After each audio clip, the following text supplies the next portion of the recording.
ভস রবা বাসা রবা তুমি মরিব নোয়ারা বাসা তুমি মরিব নোয়ারা বাসা তোমার মাতৃ স্বামী ধর্ম করিছে পালন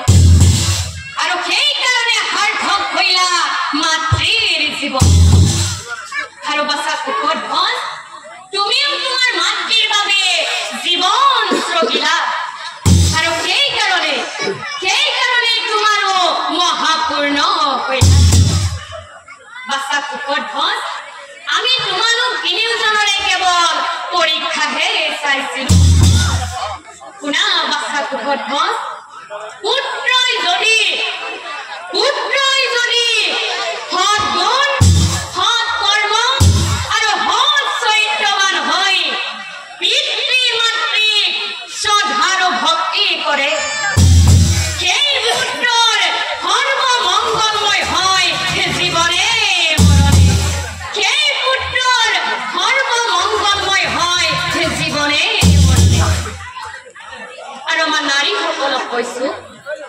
নাৰীয়ে যদি স্বামীক সেৱা শুশ্ৰূষা কৰি স্বামীক শ্ৰদ্ধা আৰু ভক্তি কৰে সেই স্বামীৰ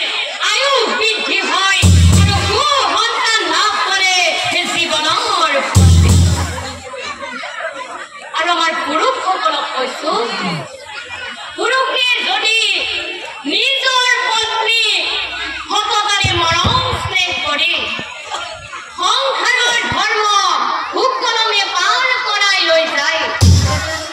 সেইখন সংসাৰ সুমধুৰ হয় আৰু সৰ্বমংগলময় হয় জীৱনৰ গতিকে বাসা কুকুৰ ভস আমি তোমালোক তিনিওজনৰে কেৱল পৰীক্ষাহে চাইছিলো বাসা কুকুৰ ভস তোমালোক তিনিওজনৰ ধৰ্ম পালন কৰিলা আৰু সেই কাৰণে তোমালোক তিনিওজনৰে বৈকুণ্ঠত গৈ পুনৰ মিলন হ'ব নিশ্চয় জানি বাসা কুকুৰ ভস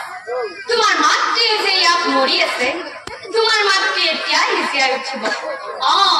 মোৰ